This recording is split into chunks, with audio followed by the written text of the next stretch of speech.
We are live on YouTube. All right. So now when I do the all right, I now call to order the 413th regular Planning Commission meeting at 7:02 p.m. Will the clerk please take roll call? Member Brennis,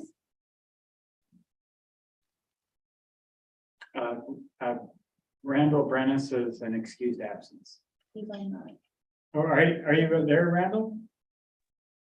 Actually, I am. I just figured out how to unmute myself. Okay.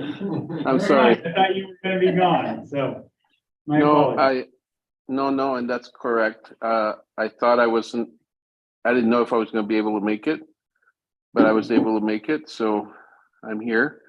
But I'm glad that Commissioner Ricewig is taking the lead.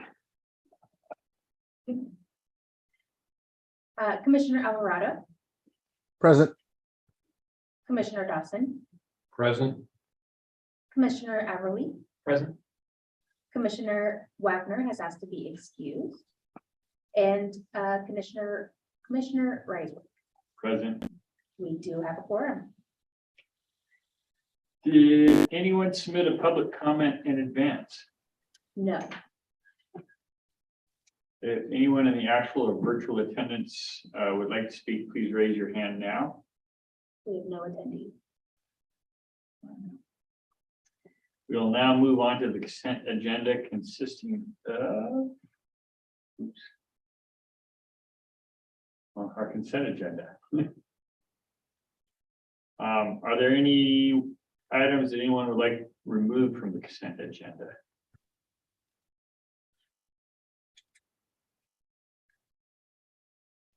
All right, do we have a motion to approve the consent agenda?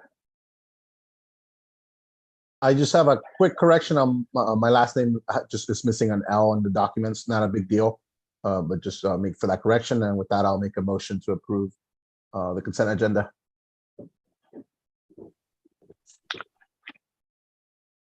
Do we have a Second by Commissioner Brennis. All those in favor say aye. Aye. Any Aye. opposed? The ayes have it, and it is passed.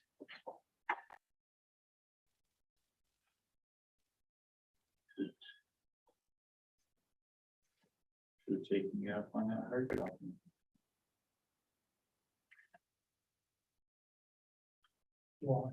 Yes, please.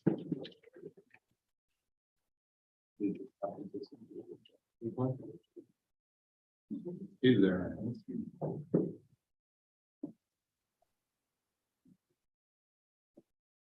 Oh, it looks like there are no presentations. So the regular agenda then would be the review of the future land use map, is that correct? Yes, so we have Greg Dorn in attendance. And we are going to go through an exercise of reviewing our future land use map. Probably take a look at our official zoning map.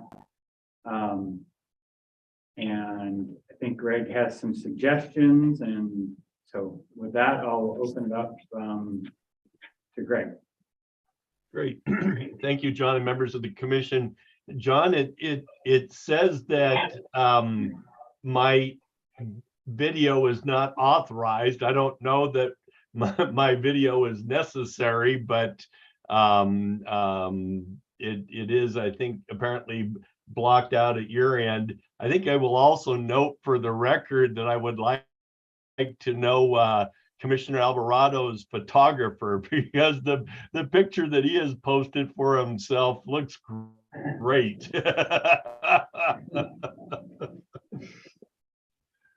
I will go ahead then and in the absence of picture, just be a voice tonight.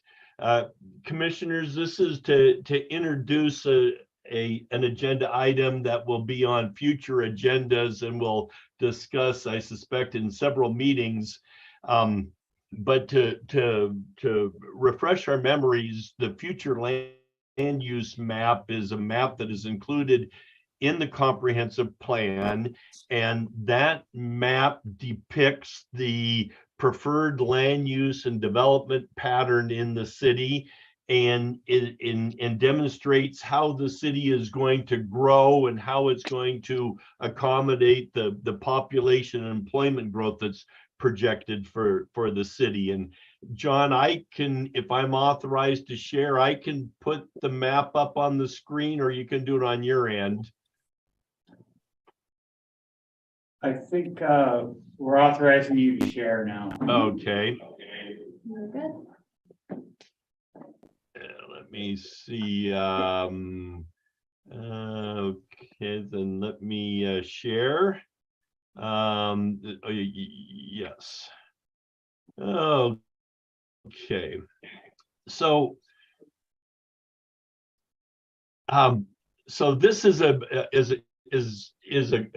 copy of the future land use map, and in addition to kind of depicting the general pattern and of development, what would be preferred for the future, a specific use of the future land use map is to evaluate zoning requests or rezoning requests. And it's also used then to establish the zoning of an area when it is annexed into the city. So it has a number of important uses. And I have in the memo that we shared with you identified how the future land use designations correlate with the zoning districts on the official zoning map. And once again, the future land use map is what we are working toward, the development pattern that is preferred, and then the official zoning map is the map that is used to determine what standards apply to development activities in the city today. What are the permitted uses and what are the standards that apply to those uses as developments occur? So future land use map, zoning map. And it's the future land use map that needs some updating for several reasons. One is, as was noted in the memo, that back when the future land use map was adopted and the comprehensive plan land use element was updated, we utilized the zoning districts and the terminology that was in effect at the time. There have been changes, so we need to adjust the table to make sure that the zoning districts and the future land use designations align. That should be a relatively easy task. But what we also need to do is to look and see if the future land use map is consistent with the city's vision and with the goals and policies in the comprehensive plan. And in particular, we need to look at the area around the airport in the city's urban growth area. And I should pause for a minute and just remind ourselves as to what an urban growth area is. We're familiar with the city limits, the boundaries of the city, but each city, including College Place, has an area around its perimeter known as the urban growth area. And that is an area where urban services exist or reasonably can be provided. And it is expected that if development were to occur in that area in the future, it would occur at urban densities, relying on those urban services, the principal ones being city water and sewer. And it is typically assumed that areas within or property within an urban growth area will annex into the city within the 20-year planning horizon of the comprehensive plan. So have I successfully posted the future land use map with potential amendments under review? Is that what you can see now, John, on your end? Yes. Okay, great. So I said we have a number of things that need to be done to update, refresh the future land use map, if you will.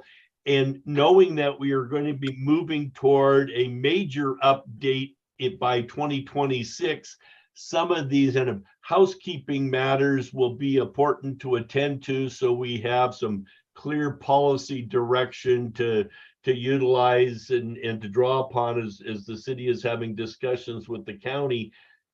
There are a couple of important provisions in the Growth Management Act that affect this map and should emphasize those. One is that, as I stated, it is assumed that areas within or properties within the urban growth area would annex into the city. But another way of saying it is that only properties within the urban growth area may be considered for annexation. So as we're thinking 10, 15, 20 years out, land must be within the urban growth area boundaries in order to be eligible for annexation.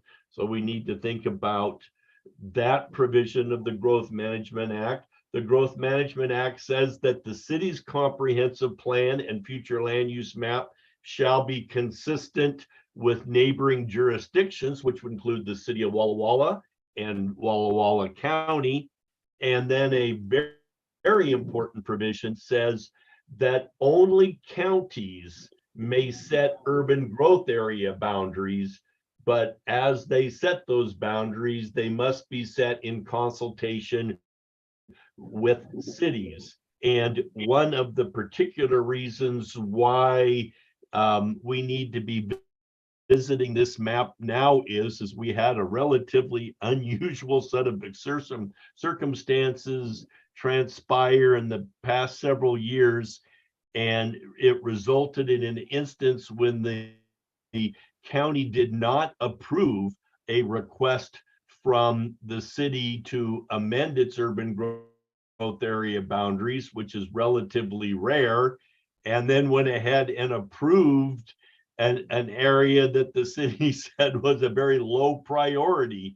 So we had a disconnect between the county and the city, and I think it's fair to say that from the city's standpoint of looking to a much more productive and collaborative relationship with the county in the future. So we have some work that really needs to be attended to this year to help lay a foundation for that collaboration with the county in the coming years. So some members of the Planning Commission will recognize the map that is up on display right now.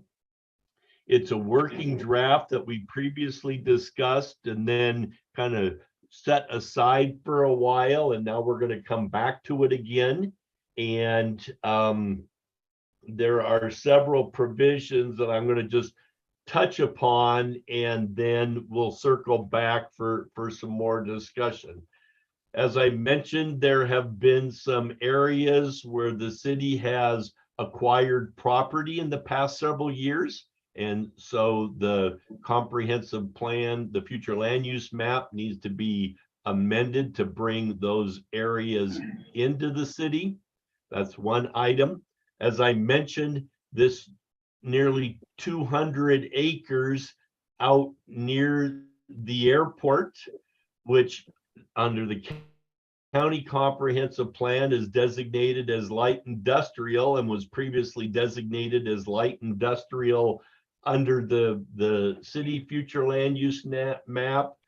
It does not have a designation now because of those the product of those previous discussions with the county. And so we need to fill in the blank, so to speak.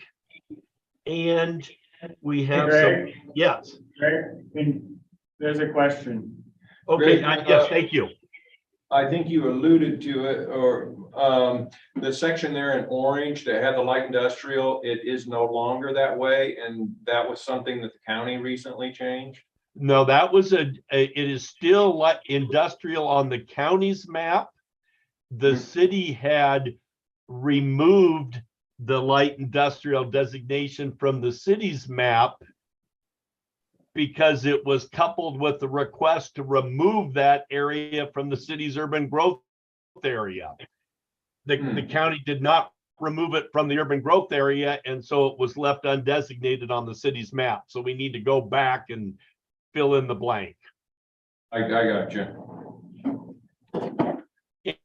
And when we were talking, once again, just in general terms, when we were talking with the county previously, what we had noted is that this area in Southeast College Place along the highway across from the high school is an area which is in the city's water and sewer service areas.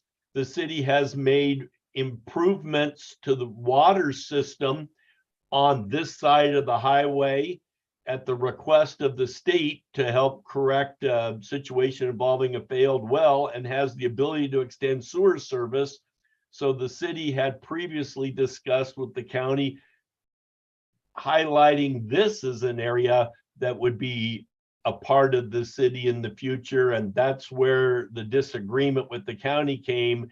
And so we should talk more about these areas and how we might best communicate to the county that the city is still interested in these being a part of the urban growth area in the future, perhaps using terms like potential UGA expansion area and or UGA study area. So we've got several different categories of changes to discuss and to consider in the coming year. And there is potentially another one, although it might be more appropriate to wait until we get into the actual discussions with the county. But we know from experience there are some property owners on the western flank of the city that are within the urban growth area and have expressed it at different times with varying degrees of passion, a disinterest in being a part of the city. And if for planning purposes, they really mean that they do not intend to be a part of the city now or in the future, then perhaps there should be some corrections made so that the map more accurately aligns the city's view of the future with the property owner's view of the future. But that may be a little bit premature to initiate. But before we get into the more detailed discussion of any of these items, I think I'll pause and see if there's any general questions about the future land use map, how it is used, or how it relates to the zoning map.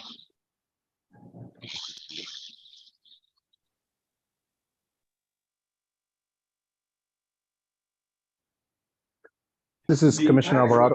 Oh, go ahead. No, I'll wait.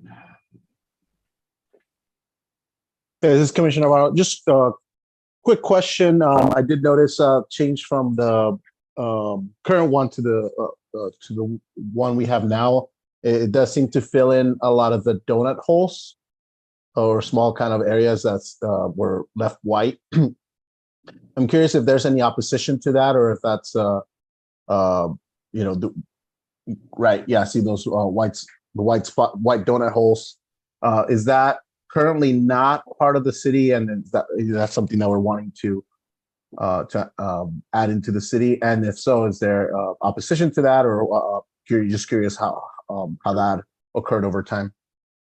That's a good question. There's several components to it. This map, the areas that are colored, depict the properties within the city limits. So the urban growth area boundary goes beyond this in several places. And then there are these donut holes, which technically are a part of the urban growth area. They are eligible for annexation to the city, but the property owners involved have not initiated annexation proceedings, and nor has the city initiated annexation proceedings without their consent. This is not common, but it is not uncommon. There are other cities where they have these donut holes or Swiss cheese holes, depending on your choice of analogies. And some cities have attempted different strategies to try to fill those in. One can argue that it puts the county in an inefficient position of having to provide services in these areas, because technically, if they're not a part of the city, they're not receiving city services in all instances. On the other hand, that may not be perceived as a problem from the property owner standpoint. So they are, just as they appear to be, donut holes on a map that certainly could be filled either through at request of the property owners or by initiation of the city. But the city's policy in recent years has been to only proceed with annexations when requested by property owners. Thank you. That's helpful.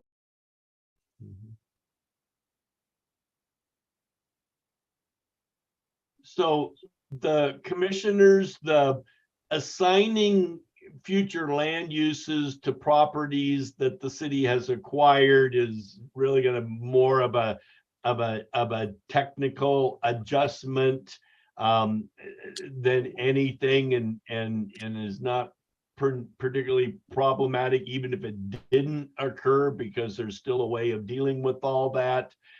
But this and reconciling future land use designations and zoning districts is, I think, relatively simple and straightforward, as suggested in the memo, although there is a couple of ideas that we may want to discuss that might kind of tie in with the city's affordable housing strategies.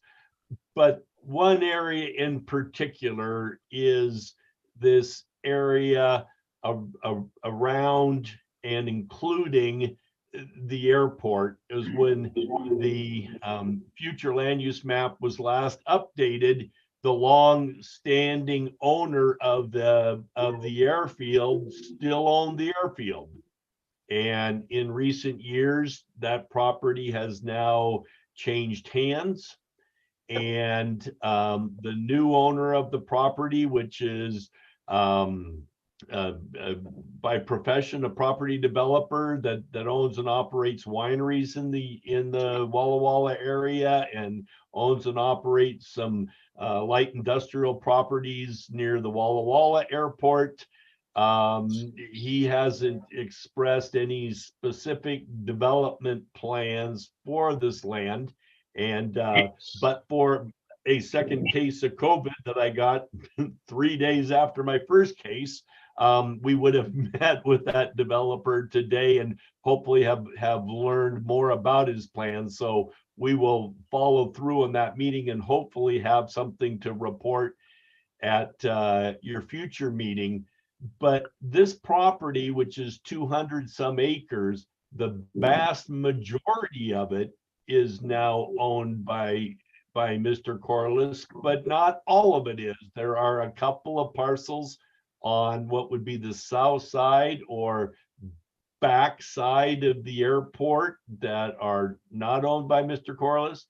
And there is an area, although owned by Mr. Corliss, if you're familiar with the topography in that area, is actually on top of a bluff that is several hundred feet above the grade of the airfield, and is only accessed through this residential development to the east of the airfield. And this area was recognized in previous discussions as really being suited for residential development, since the only way to access it was through a residential neighborhood, and it has no physical connection with the airfield below.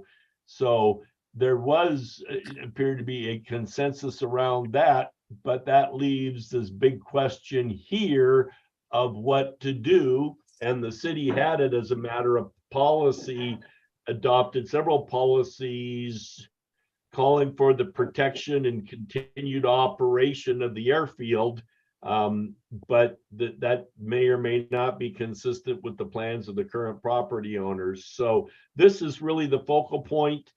Some additional information from the property owner would be helpful. In the overall scheme of things, if there is no designation on the future land use map for this property, that is not a fatal flaw, because there still would be a process that could be followed if the owner were to request annexation to determine the zoning of the property. But a better planning practice would be to have a future land use designation that aligns with the city's vision and aligns with the property owner's vision, so that there can be some meaningful planning, particularly as it relates to capital facilities, because in our previous discussions, we learned that there are some significant deficiencies in this area and substantial investments that will be required to provide water, sewer, and adequate levels of access to this development. And that is likely to take some time, and really would best be served by having a future land use designation on here that's meaningful. So once again, I'm going to stop and pause, see if John, there's anything you'd like to add, or commissioners, if you have questions. I think we should take any questions that the commissioners might have, if there are any. So this is Commissioner Brenes. I know that you mentioned earlier that there are some potential property owners that would like to not designate their properties as in the urban growth area. I wonder if at the same time then, should we invite other property owners that might be somewhat adjacent to the city or city's urban growth area to see if they want to be included in the city's urban growth area? Yeah, and that's a good question and a good comment. It certainly would be very appropriate. And I should note that typically, and I don't know if this would apply in Walla Walla County or not, but typically in other communities, the standard for evaluating quote unquote no net increase UGA adjustments is different than the standard for evaluating just additions to the urban growth area. In other words, if you're going to subtract in one place and add in another, that typically isn't subjected to the same level of review as simply just adding an area. So if there are in fact some property owners in some part of the city, whether it's here or maybe even some of these south of the airport, if they really don't envision urban development or being a part of the city for the next 20 years or more, then maybe it would be appropriate to add some other properties here or in another part of the city, such as here. Yeah, along that line, I would add there's a number of bills being run through the process at the state level that will likely have a pretty dramatic impact on the growth management and how, like for instance, there's one bill being pushed that would basically not harm or ding a city or county for properties that have been in an urban growth area that are sitting idle. They have a time frame, like a 10-year window, where it's pretty well known that this property's been in one ownership. It's not likely to change hands, so you can take that 10 acres or whatever it might be out of the equation, so that you could potentially bring in other land and into the UGA. And then The other thing that I mentioned when we met last month, that we're working with the county to update the countywide planning policies, and I think Greg touched on this a little bit. We finally settled on an interlocal agreement that is running through the process at the elected level. We'll have ours adopted next Tuesday by or allow our mayor to enter into the agreement next Tuesday. And the county commissioners will have theirs shortly, as well as Walla Walla, Leesburg, and Prescott. So that's going to set the groundwork for, how we do our population allocations. What land, what are the methodologies that we're going to use for determining our UGAs and so forth. So. Can I ask a related question? Yeah. You alluded to it. I just need maybe some more clarification. Does the state or the county or someone specify what percentage UGA growth a city is allowed or allocated per year? It's complicated. Yeah, I'll take a cut at it, John. The State Office of Financial Management projects for each county 3 different scenarios of population growth and employment growth over the next 20 years. And so they have a low, medium, and a high projection based on a number of assumptions. That information is shared with the county and with the cities in the county, and then it becomes their collective responsibility to decide which of the 3 scenarios, the low, medium, or high, is most appropriate for planning purposes, and then how to allocate that population growth and employment growth between the unincorporated county and the cities within the county. In theory, under the Growth Management Act, most growth should be occurring in urban areas where urban services exist or reasonably can be provided, and the unincorporated areas of the county, with a few exceptions, should remain rural in character and should be developed at rural standards. That's not always the case, and that might be something of vigorous discussion in the coming years. But the short answer to your question is the state offers some alternatives based on their analysis, and then it's left to the county and the cities to decide how best to apply that analysis at the local level. Thank you. And so from the sound of it, it grows from inside out. So it grows from the center of College Place outward, and over time, CP just gets bigger. A block at a time is the way the core of it works. Yes? Yeah. Okay. In theory. One more Go ahead. related question, if I can. In those donut hole areas that Commissioner Alvarado spoke to, the individuals or the properties in those areas, it sounds like their city utilities, public utilities are available at those locations in most cases. Is that accurate? Many of them actually have city utilities. And that was my follow-up question are the individuals, even though they're not part of the city, allowed to utilize those public services? Those public utilities? We have a policy today that, let's say you had a failing septic system and sewer is within, it's right out front. We would require annexation in order for you to connect. Okay. That So- hasn't been the past practice, 30 years ago. And so we have some legacy, county islands where we know they're connected. They pay a monthly utility bill for water and sewer, depending on the service. And then we also have some that we didn't know were connected. In fact, we just discovered 2 last week up off of Really? Della that actually their connection wasn't that from that long ago. It was from 2005, I think.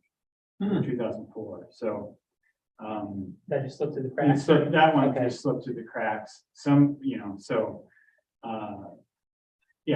Okay. So, but as a standing policy, in order to utilize, standing current policy, in order to utilize public services in College Place, you need to be annexed and part of the city. And most of these donut holes that you see, there's not a lot of. Redevelopment potential on a lot of them, usually they're developed out. So it's not like we're getting penalized for having them, in as a county island. Now, some of them, there are some bigger ones, but they're still relatively small in the whole scheme of things. So when, some of these will probably still be on, private wells and so forth. Yeah. Okay. Okay, that's helpful, thank you. Some of the services that they don't utilize, which creates some challenges and inefficiencies, is like for fire and EMS. For fire, everybody shows up, but for EMS services, Comes out of the county. county services those properties. And they're does the county, I can't remember if they have an EMS rate. We do. Yeah, so. Yeah, so they're paying for that. And the question I have, and you may not know this, but because I know Walla Walla does this for non-city properties that utilize water and sewer, they pay a dramatically higher rate than the city residents do. No, that, I think in the late 90s, that was adjusted and found to be, I think, unconstitutional. You really have to justify the rate difference. Because I know we did some building over, it's since been annexed, but over Costello and Angelo.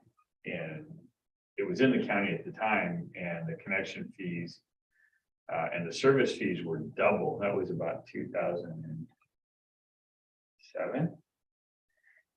And then the whole in Walla Walla, and then there was provisions that they wouldn't fight annexation when that was proposed. And then once it was annexed, their rates went back to what city rates were. We don't have a difference in rate structure in College Place. And like I said, there were some challenges to that, but I think at one point we did. So commissioners, here's a very good example of some of the policy implications. If you go down into this UGA study area, and that's number 5 here on the map, right along, this is a ridge line right here. And these are all approximately 1 acre lots. I think it's called what, Yellowhawk or Yellowtail, John? They were platted, and beautiful houses with kind of territorial views, but they're all 1 acre lots. Now, right behind here is an area that hasn't been developed, and it's not in the city limits, and it's right now, it's not in the urban growth area. So if it was going to develop, say, for residential, the typical county standard is 1 dwelling unit to every 5 acres. Now, there might be some provisions for some clustering, so they might get some smaller lots, but you're basically looking at very, very few, the construction of very, very few houses in here. If it is a part of the city, then it would be subject to urban development standards, which typically are a minimum of 4 dwelling units to the acre, and it could be higher. So if you look just to the north, you see an example of development to urban standards. Just to the south, development to rural standards. Here's an area in close proximity to the highway with immediate access to city water and city sewer in a county that has one of the most significant shortages of affordable housing of any county in the state. What does the future of this development potential, the future of this land? Is it this or is it that? And that's an example of why these discussions are so important because they have implications that go just beyond the property owners, which in this case is a single property owner who's interested in annexing into the city.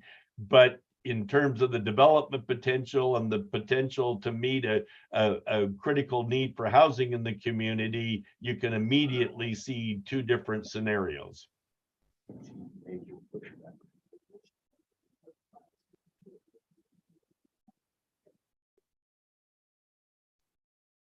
Other questions, commissioners, or comments about this? Like I said, tonight's intent is to introduce the subject, to highlight some of the areas in particular that we want to look at.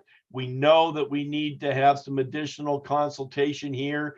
In previous discussions, and as I said before, the county still views this as an area suitable for light industrial development. But keep in mind, the highway is here and the highway is up here, and you would have to drive through the college campus and through residential neighborhoods to get to this light industrial area unless there was another connection to the highway somewhere. So you've got questions from an access standpoint of, is it really suitable for industrial development? And because of differences in topography, you also have potentially some significant water and sewer system improvements. Now, it may be that the property owner has a critical mass here and can carry those infrastructure development costs and get a reasonable return on the investment. But I think it's fair to say that there is a question, just as a practical matter, about what the best future development scenario for this is. But there'll definitely have to be some joint planning between the property owner and the city here if this area is going to remain in the urban growth area. If the property owner envisions development more rural in character, larger lots, then maybe this shouldn't even be a part of the urban growth area. And we can go back to that discussion we had with the county about where are the areas that really are more suitable for urban development. But this is probably the biggest one of all of them. Craig, we have a question. Yes, please. You touched on it before. I think, there's a lot of speculation. When are you gonna plan on meeting with Corliss about that? Today's my last day of quarantine. So as soon as I'm free and clear, we're going to call him back and reschedule the meeting. That was scheduled already. You had to cancel, so. Yes. Do you anticipate you'll have something by our next meeting? I would think so. We had it scheduled for today. Unless he's just not available, I would think in the next 30 days, there's no reason why we can't have that meeting. We'll have to see how it goes. Mr. Corliss is very private with his development plans, as we've come to learn. And so I anticipate that we probably will meet with him the first time, and we may not find out a lot of information. It may just be kind of a reconnaissance sort of situation where we explain to him what we're doing, where we need to be, why we need to know what his plans are, at least at some high level, what his desires are. So we may not have a lot to report back to you after our first meeting with him. I'm guessing that it's going to take some time to work through and get to a spot to where he's comfortable with the public having an idea of what it is that he wants. I mean, at some point we have to get there. We have to have, we have, in order to accommodate that area as part of being in our urban growth area, we have long-term planning for utilities. And, we need to know, do we need to build a water tank out in that area? Do we need another lift station out in that area? Do we need improvements to the roads out in that area to support his future land use, future development goals? So So it's important for the city to understand, but I think it's gonna take some time. Since Greg, before we leave this subject, we are getting close to being at an hour on this topic, but we do have a number of new, in fact, I think most of the planning commission is new and we did not go through the last update process. That can you spend a little bit of time and maybe zoom in down on the Peppers Bridge area that you were just previously talking about? Because I think it might be a little confusing to what they're looking at right now with the red and yellow down there. It may look like to our planning commission that that area is in our UGA, but it's not. It was an area that we tried to bring into our UGA for residential and commercial. And we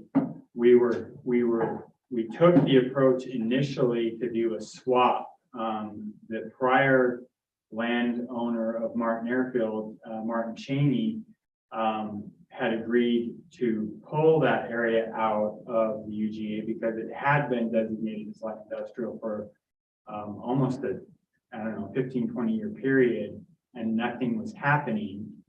So the city was looking for other areas to grow, and so we focused down on this potential UGA expansion area that Greg has blown up there, or area 4 and 5. And the idea was to do a UGA swap. We'll pull out the 200 acres of Martin Airfield and we'll reallocate that to different areas. In fact, we didn't quite have 200 acres in this UGA study area.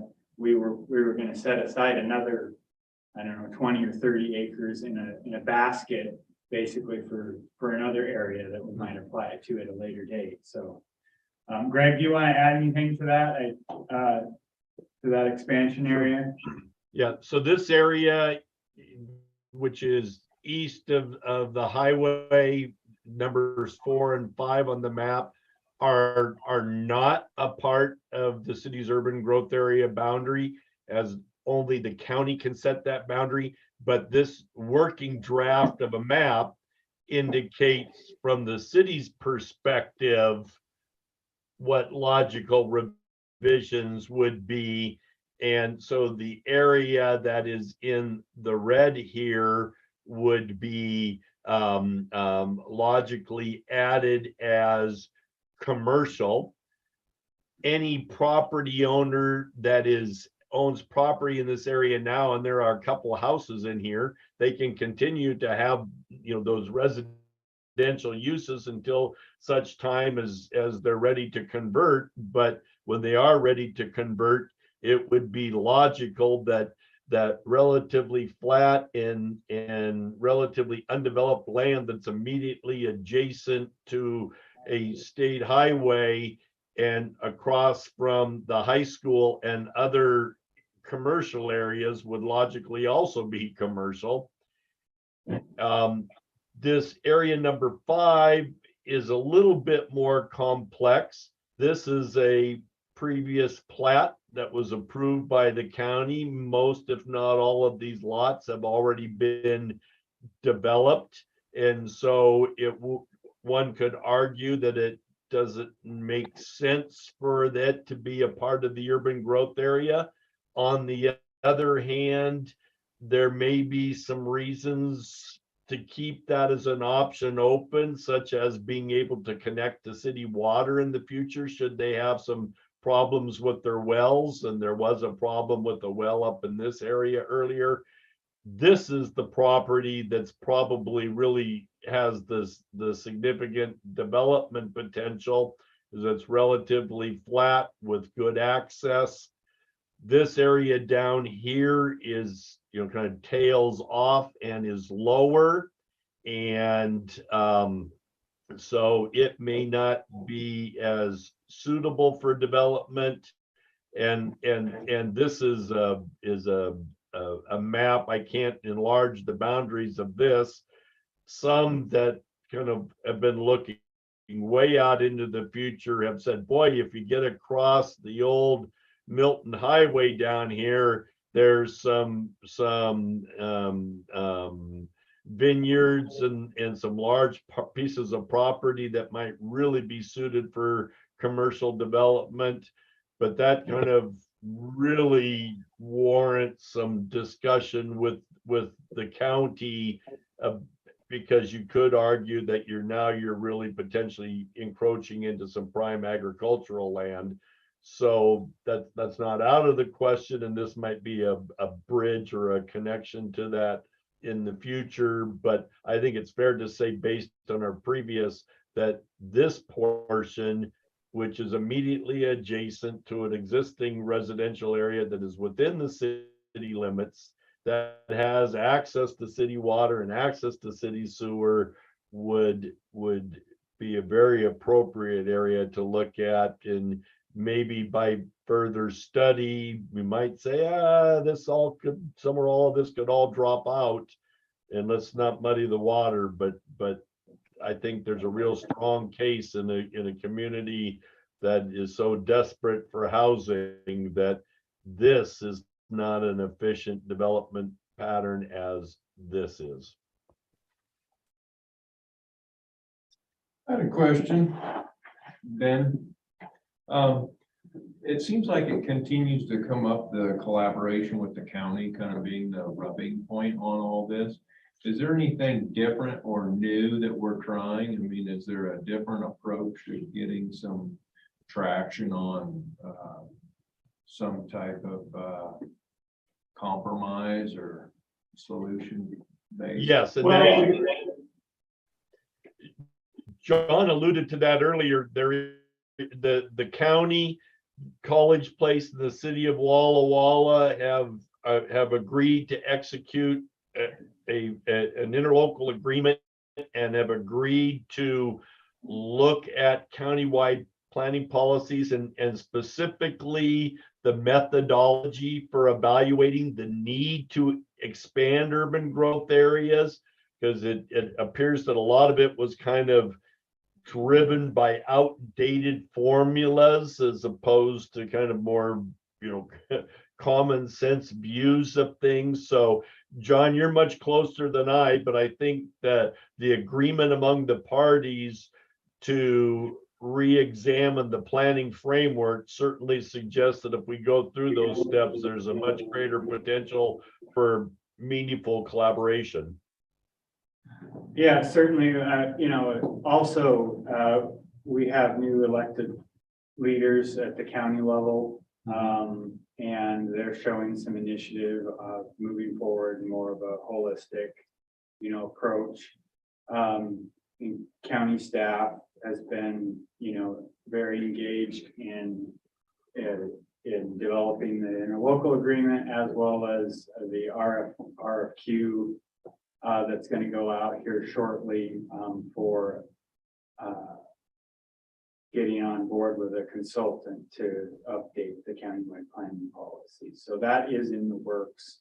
And so we'll be bringing updates to you, and there'll probably be, I'm sure there'll be some stuff in the paper that you'll hear about it, and meetings that you can attend as we move through that process. So.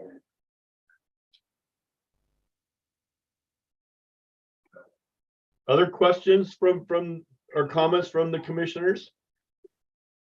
Can I ask a question about the UGA boundary, proposed boundaries? I'm noticing in a few of these images that there's proposals to move the boundary from what looks like one side of the street to the other. Very, very minor changes in some of these areas. Can I ask why that is or would be? Are you looking at a particular area? Lamparty, is that what it is, as an example? So West of College Avenue.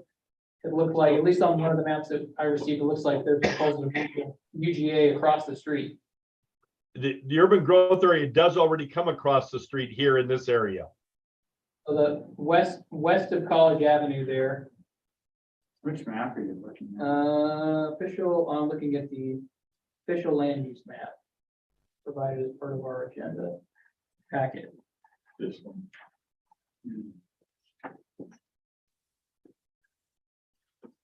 west of College. Yeah, west of College. Oh, you're referring to, Majonier. Is it Majonier? Sorry. Yeah, it switches. That's, so, And there's a few of those just kind of dotted around. Just kind of curious what the purpose would be of moving. yeah, and what you're seeing again is stuff from our last, comprehensive plan amendment.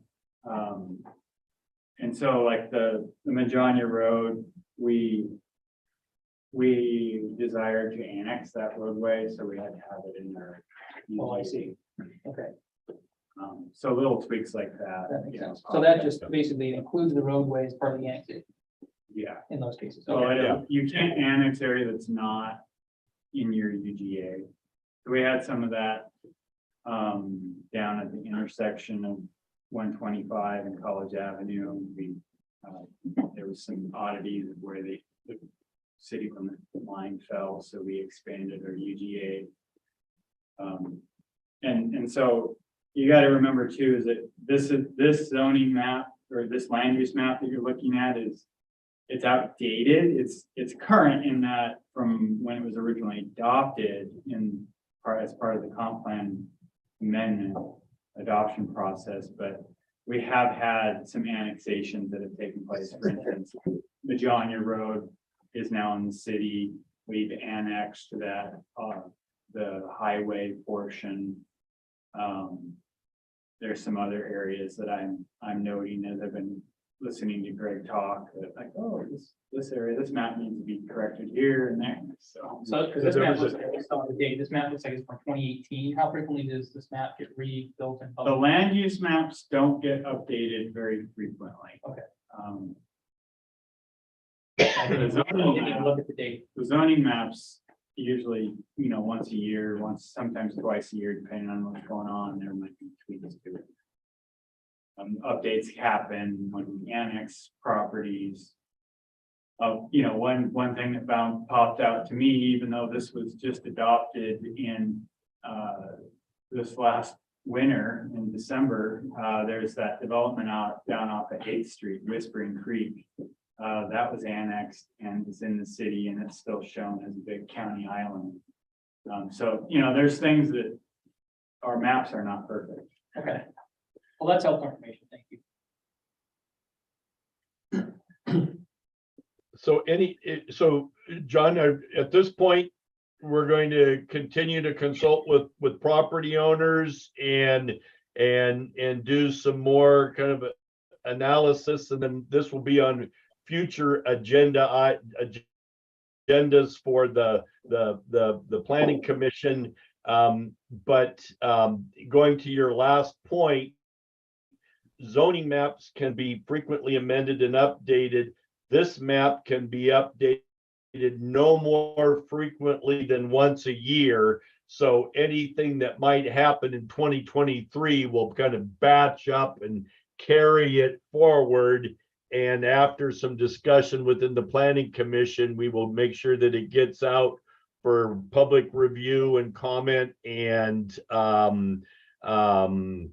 state agency review and comment. And John, will there be a solicitation this year from the public for comprehensive plan amendments? We do that annually. I haven't put that out yet. So usually in February or March, we get that notice out. So planning commissioners, it's possible as we're having these discussions, there may be something that we haven't contemplated that a property owner out there is considering. And so it also may emerge during our consultation, and then we'll make sure that that's included in our discussions. But for now, we know we have some housekeeping and some cleaning up. But the big question is what to do with the land out around the airport and how best to work and communicate with the county regarding the city's interest and intentions down in the southeast corner. Those are the two principal discussion items that will come back to you for further discussion. Yeah, just to kind of reiterate a little bit on, one of the commissioners brought up or asked the question of whether or not we'd be soliciting and talking to neighboring properties to our existing UGAs and city limits. We'll probably put that conversation off until we get through this updating of the countywide planning policy, so we can start doing some analysis to see, how much UGA, how much land we can afford to bring in based on the data, the agreements that we come to. So, but it's always kind of fun to think about those sort of things and be planning on it and even, especially some of the bigger pieces to be, talking, if we know who those owners are, to be, at least communicating with them and letting them know what our timeline is, what we're thinking about. Because our next mandated update is in 2026. And that is when the county will open up the UGA application process, but there's going to be a lot of work that has to go in before that, several years before that, so that we can make sure that those applications we move forward can be supported. The county can support granting those requests. All right, Greg. Well, thank you for your time. I'm glad you're feeling better. Thank you, commissioners, and we will see you again next month. So thank you very much. Thank you, Greg. Thank you. Good night. Do we have any reports? If we're done with that section. Just a couple of updates. For all of you that are familiar with the Villages at Fort Walla Walla project, which was that 180 unit apartment complex that we were excited to have an application for back in 2018. That project they resubmitted a week ago Friday. So we are beginning the review process of that here shortly. And so that's good news that project is alive. And, Where was that at again? so on Whitman, next to just east of our water tank. Okay, right. There's 10 acres there. Yeah. And it's pretty much the same proposal that they had before. They've changed the building a little bit. I think they've refined the material selection. It's not as high end as it was before, but it still looks like it's going to be a quality product. They still have 6 buildings, 2 building types, a clubhouse, pool. They're going to have a bike shop in it for doing bike repairs and stuff for their tenants. Wow. So that's good news. And then the Villages of Garrison Creek, there's that 70 unit 2-phase development north of the Garrison Village Way that is getting really close to having its civil plans approved. Yeah, cool. So they're eager to, it sounds like they want to get under construction this summer and fall. There's that small development out on Southwest 12. It's 10, 12 lots. That's we just got the first round comments back to them on that development. That's moving along. So there's the residential activities picking up. There's a couple of duplexes that are being built. One of them in particular is as a result of some of the zoning changes on the minimum lot size that you guys moved forward last year. And then everybody's all excited about Chipotle and their tenant improvements. I heard that we're going to receive those on the interior work, the plans for those here this week.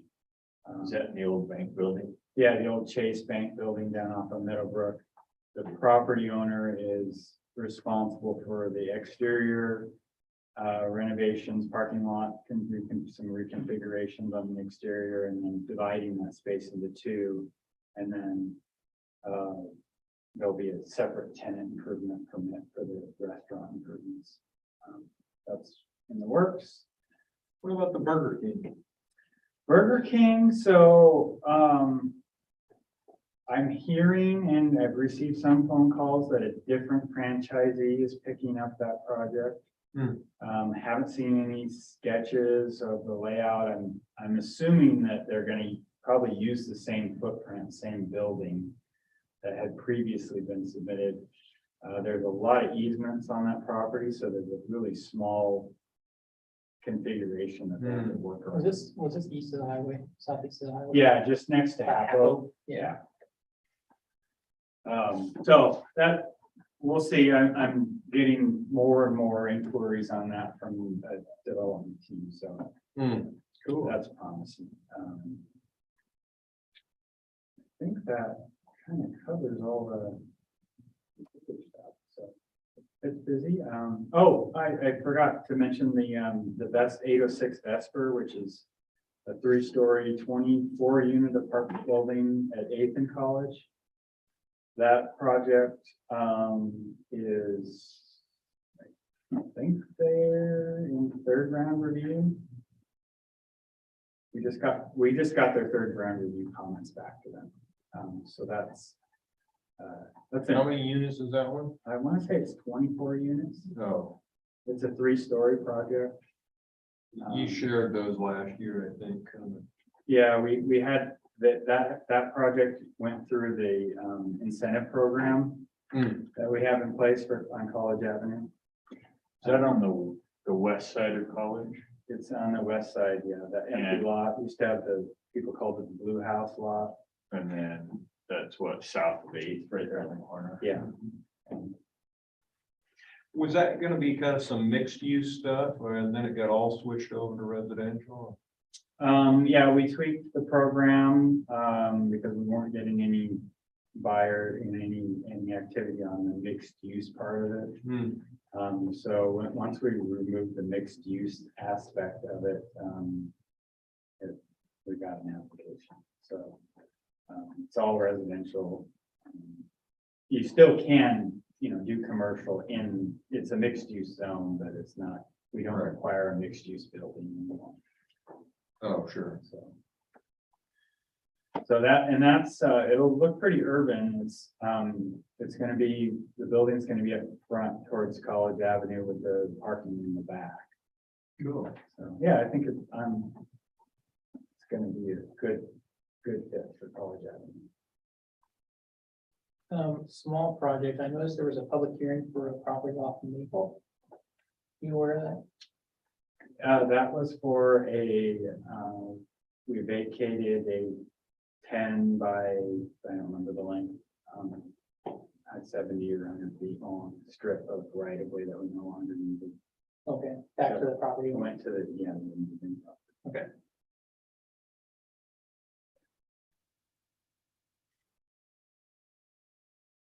I think there's like a duplex or something going in there, right? Yeah, I think just as a comment, the changes that happened last year. It's neat to see that with those lot size requirements changing to already see activity, and from talking with the people on some of these projects, we're referring to these smaller ones. It looks like there's continued plans to develop that more. And yeah, I think as far as density goes, that will be really helpful as far as unlocking some of the requirements to take advantage of these decent sized lots that are just hard to use. Yeah, we're definitely seeing, well, it's not, a huge amount of activity, but we are seeing activity on some smaller 2-lot, short plats where somebody had not quite enough room on their neighboring land to meet the minimum lot size, and now the adjustments that works for them. And that, infill is good. It's healthy. It adds new activity to the old parts of town, and that often, incentivizes neighboring properties for improvements to take place. Can you update me on that policy change? What's the new lot size requirement? So we, a couple of years ago, when we adopted the Uniform Development Code, there's a formula in place that allows us to look at, we don't focus so much on the minimum lot size, but rather the density of what the zone allows. Okay. And so it allows we basically calculate, we take their lot size, do some simple math, and if the density numbers that we get are, I want to say it's 0.5 or greater, you round up. And if that rounding up occurs, then you allow this subdivision. And it's density in that immediate area Yeah, for that particular. with an property. XY. Yeah. Okay. And under our previous rules, we only looked at the square footage. You had to have 6,000 square feet, or you had to have 7,500 square feet. And then last year, we went one step further and eliminated the minimum lot size for duplexes, which had been 7,500 square feet. And we now just, if it's allowed in the zone, then basically the minimum lot size now is 6,000 square feet. So that's For a duplex. per duplex. Yeah, so that's helped out. And managing a lot of that by setback requirements versus fire versus the other, which is Fire's density related. easier to and more practical Oh, access, approach. okay. Yeah, you're right. That's the other thing we eliminated was the density. We're strictly going with, or not density, the lot coverage requirement. Yeah. Manage it with setback. Yep. There's some exciting possibilities.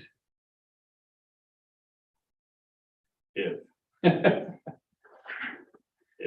All right.